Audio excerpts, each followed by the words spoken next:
If I could go back and talk to my 16-year-old self, I would tell him one thing. Stop trying to train harder. Start learning how to recover. Because the thing that nearly ended my football career wasn't the lack of effort. It was too much effort in the wrong direction. When I was 16 years old, I had one dream. I wanted to become a professional football player. I was motivated.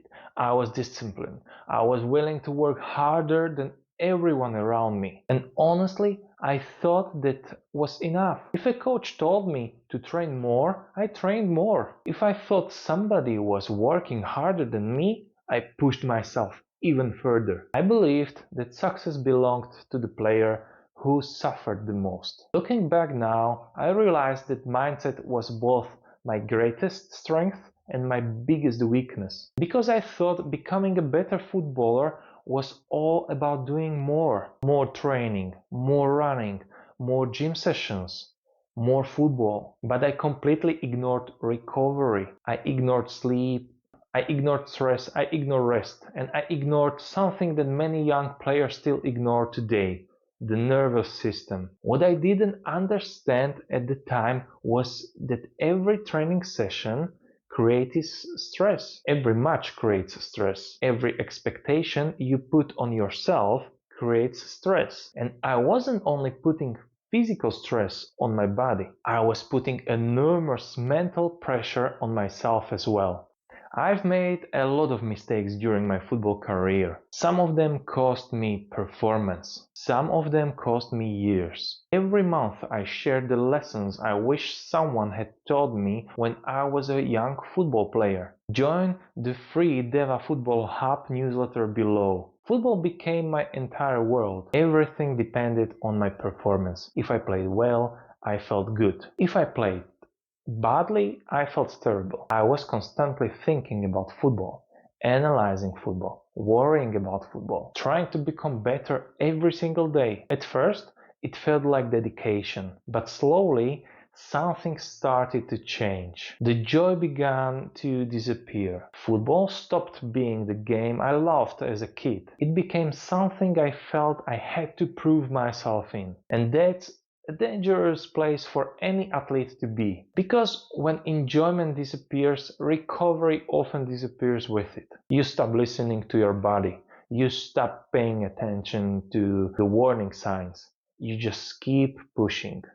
And eventually your body pushes back. For me, that moment came during a match. I suffered a serious knee injury. The injury happened in seconds, like this. But if I'm honest, the problem I had been building for years. My body was overloaded. My mind was overloaded.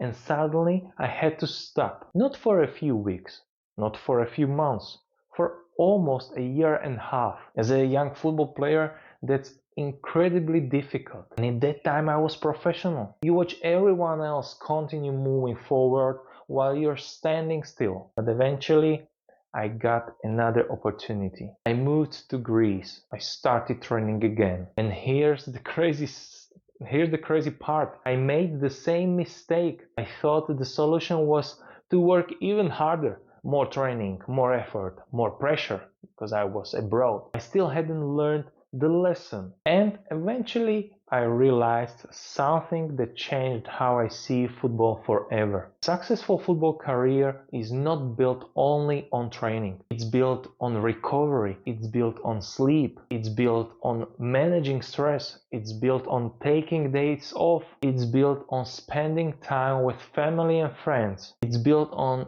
having interests outside football. And most importantly, it's built on enjoying the game, because the goal isn't to survive one season. The goal is to build a long career. So if you're a young football player watching this, here's what I would tell you. Protect your sleep. Sleep is not a luxury, it's a part of your training. Take at least one recovery day every week. Your body needs time to adapt. Have a life outside football. Spend time with people you care about.